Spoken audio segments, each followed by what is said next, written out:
Ça signifie quoi être data scientist chez Eki? On associe souvent data scientist avec intelligence artificielle. Mais chez Ekimetrix, un data scientist est avant tout quelqu'un qui répond à des problématiques business. Donc par exemple, moi, un de mes clients est un éditeur de magazines pour enfants. Il voulait améliorer son profit pour la vente au numéro. Donc on a construit pour lui une solution d'intelligence artificielle qui permet de prédire le nombre de magazines qui va être vendu dans chaque point de vente de France. Et ça permet donc de savoir combien de magazines, d'exemplaires du journal de Mickey on doit envoyer dans le relais de Gare de Lyon. Du coup, c'est résoudre les problèmes financiers? Alors pas seulement. C'est vrai que là, on parlait des opérations, ça peut paraître très financier. Mais quand on parle de data science, on parle aussi beaucoup de données individuelles ou de relationnelles. Un bon exemple, c'est justement le precision marketing. Un des clients automobiles que j'accompagne depuis très longtemps, par exemple, on a refondu tout leur programme CRM. Avant, ce qu'ils faisaient, c'est qu'ils envoyaient des communications à toute leur base à des dates anniversaires. Nous, ce qu'on a réussi à mettre en place avec eux, c'est une boîte à outils de scoring où en fait, on arrive à capter des comportements de manière individualisée et réellement atteindre cet objectif de pousser le bon message à la bonne personne au bon moment. Mais au quotidien, ça consiste en quoi concrètement? Alors comme le disait Soline à l'instant, chez Ekimetrix, la data science vient avec un impératif d'objectif business. Après, si on simplifie un peu, la data science, c'est concrètement 3 choses. 1. Cartographier et collecter de la donnée. 2. Choisir la bonne approche algorithmique. Et 3. Retraduire ça en des termes business qui sont compréhensibles pour nos clients.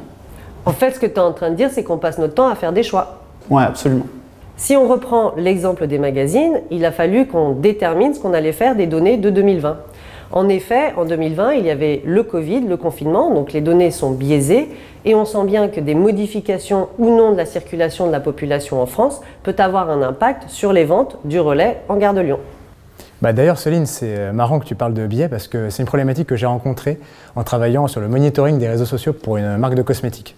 En gros, l'idée, c'était de créer un algorithme de reconnaissance d'image qui allait déduire à partir d'un post et d'une image le produit qui était mis en avant. Est-ce que c'était du shampoing, du parfum, du rouge à lèvres, etc.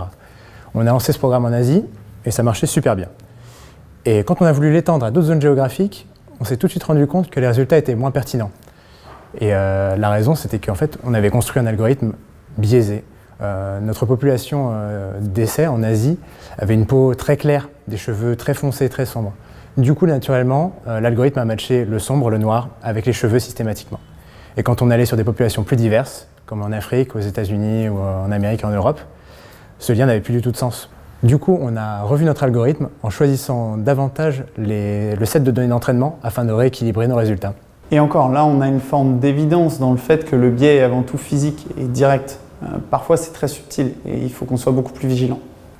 Ok, c'est plus clair. Mais maintenant, j'ai une autre question. Comment bien faire son job au quotidien? Globalement, c'est avant tout un savoir-faire technique et technologique, mais pas uniquement. C'est aussi savoir où notre travail a le plus d'impact. En effet, on est souvent amené à devoir prioriser les questions de nos clients en fonction de l'impact sur leur business. Oui, et c'est aussi être des traducteurs. En gros, on traduit les questions de business de nos clients en langage technique, mathématique, code, algorithme.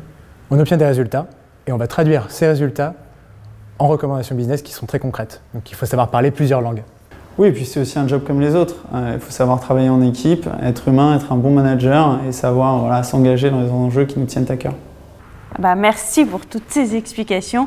Être data scientist chez Ekimetrix n'a plus de secret pour moi.